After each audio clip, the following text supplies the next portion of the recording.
Okay,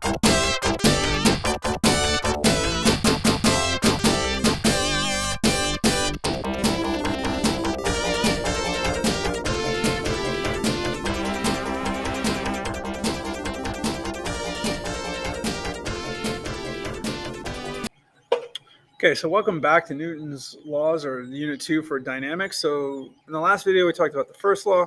Now let's talk about the second law of motion. Okay, so the second law of motion, we like to call this the mathematical law. Now, the reason why we call it mathematical law is because basically what it does is that it redefines acceleration, right? So in Unit 1, acceleration was delta v over delta t, changing velocity with respect to time. Okay. Now here in dynamics, Newton or acceleration will be now established by a relationship between the force applied to the object and the mass of the object. And so what the law states is that the acceleration is directly proportional to the net force acting on it. And I apologize, I got rid of that. Right? And inversely proportional to the mass of the object. So that is what Newton wrote. But we have an easier way to write this, so we can write it linearly instead of being on top of each other. Okay, where the net force acting on an object is simply mass times acceleration. So m times a. The unit for force is the Newton. Okay, so that is our unit for force. And you'll see that it is a kilogram times meters per second squared, because the unit for mass is kilograms, the unit for acceleration is meters per second squared. And so this, again, so like we see this net force. So we're not talking about single forces essentially acting on objects. We're talking about all these forces acting, whether it be horizontal, vertical, is that we're going to sum the forces in those directions by using what we call a vector sum. And then we're going to set that equal to m times a. And a vector sum would be like the sum of the forces would be like F1 plus F2 plus dot, dot, dot, however many forces you have acting on the object. But we're going to write it in the horizontal and vertical directions. Okay. But again, that's going to come through when we talk about applications of laws, of Newton's laws.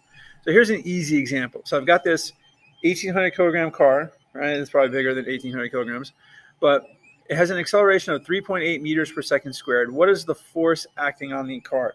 And really this should say, what is the net force acting on the car? And so all we're going to do is simply say F net is equal to m times a, which is going to be 1,800 kilograms times 3.8 meters per second squared. And we're going to get a net force of 6,840 newtons. Okay, so when cars accelerate, or when anything accelerates, there's a force acting on it, which is causing, or there's a net force acting on it, which is causing that acceleration. Okay, so here's another example. So this is a little bit harder, not necessarily too hard, but just a little bit harder. So you got the Three Stooges, Moe, Larry, and Curly. They're going to push on a boat of a mass 752 kilograms. They're each going to exert 80.5 newtons parallel to the dock.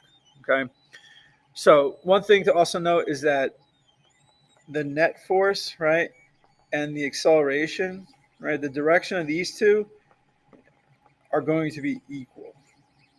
Okay, so if I'm accelerating to the right, my net force is to the right. If I'm accelerating to the left, my net force is to the left. Okay, so it's going to go in the direction of, the net force is going in the direction of the acceleration and vice versa. So part A, what is the boat's acceleration if they're all going to push in the same direction?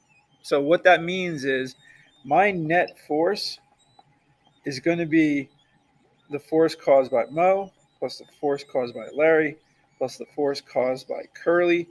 And we know that they're all going to be pushing at 80.5. Okay, and so this is that vector sum that we talked about on the previous slide. And so we're going to do 80.5 really times 3. It's going to be, so their net force is going to be 241.5 newtons. But that's not what we're looking for. We're looking for the acceleration. And we say F net equals MA, or A equals F net over M. So it's going to be 241.5 over 752. And now we're looking, because we're looking at, they're accelerating the boat. That's why we're going to use the mass of the boat. And that's going to give us an acceleration of 0.321 meters per second squared. And we're going to go in the positive direction because you see right here that tells us this positive is to the right.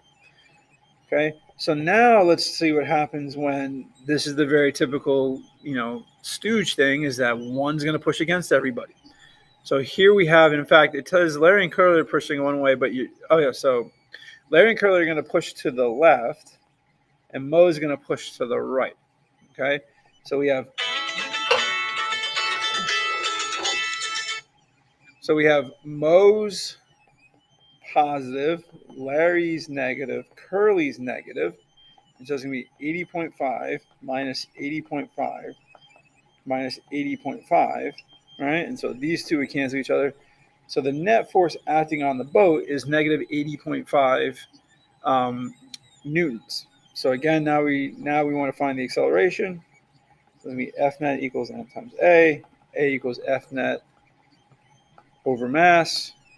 And so we're going to say negative 80.5 divided by the 752, right? Because again, we're talking about the boat.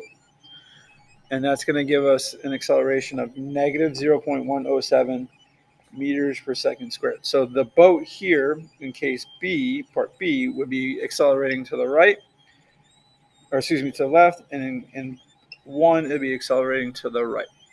So we have one more law to look at before we start looking at those applications, which is going to be a big bulk of what this unit is going to